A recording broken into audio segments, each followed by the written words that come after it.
We are looking at a real driving test that has taken place in Newcastle-under-Lyme. Unfortunately, on this day, this student ended up getting a serious fault for a common problem that happens on this particular test route.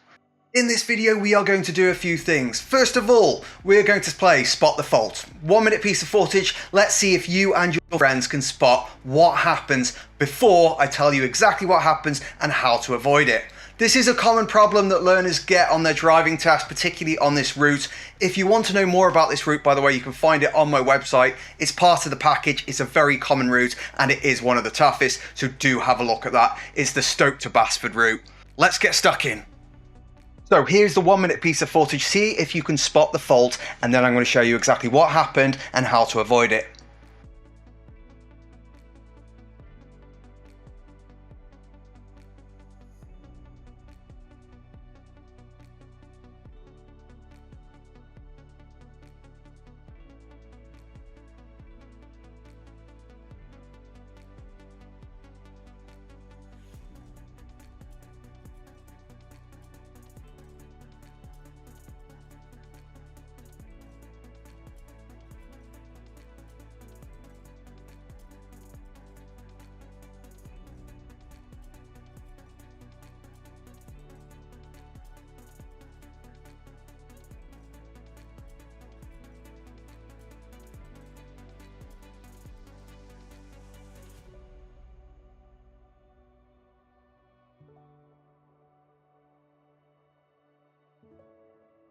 The question is, have you spotted the fault just yet?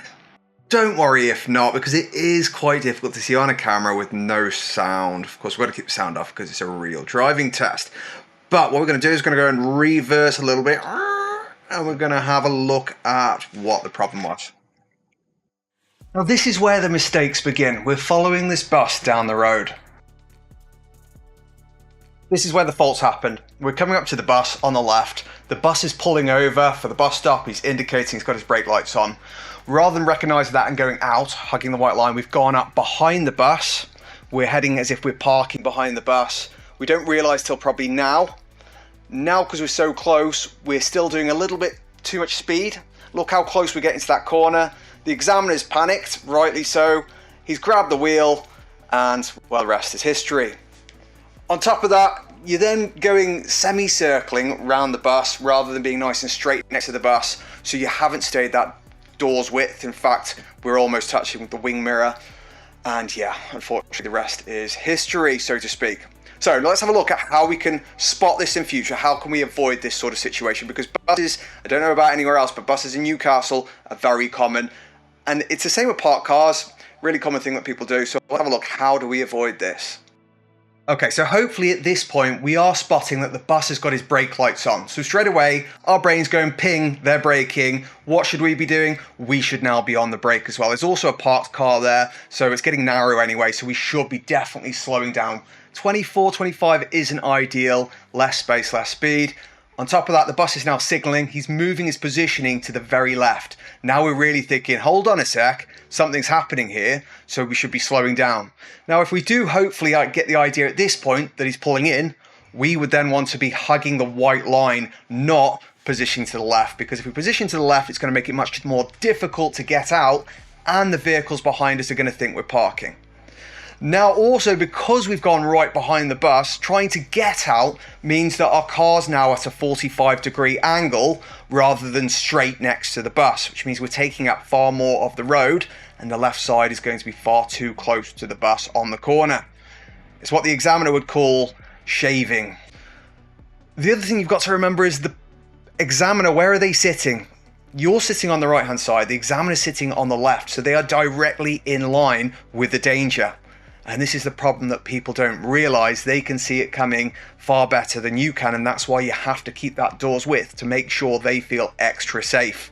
Now in this situation, I don't know about you, but it looks to me like they are shaving extremely close. So it's not about making the examiner feel safe. We are just too close. But as I say, that doesn't change the fact we do want to try and keep that examiner feeling safe at all times. Let's have a quick look at the diagram. Okay. So here is our diagram. Now this is an ideal world. We are this swanky orange car. We're approaching the bus and we can see from the brake lights, from the indicators, that the bus is pulling over. Now because we've noticed this nice and early, we can start coming out and assessing if there's enough space for us to continue with the oncoming cars. Now in this situation, there is enough space.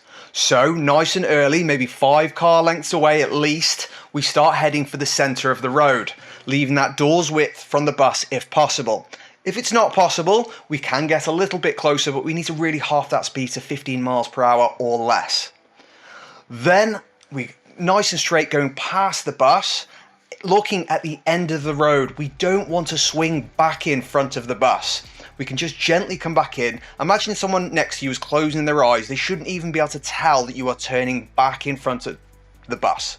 Of course, if you need to get back in quicker, certain situations you do need to, then that's absolutely fine. Just adjust your speed. And that's really it, folks.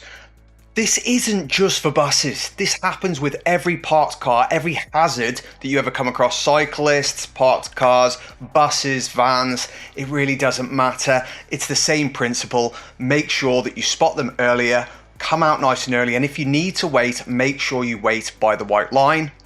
Continue past them nice and straight, and gently come back in. Come back in gently if at all possible. If you have to come back in, so it's very tight, absolutely fine, but slow down, adjust your speed instead.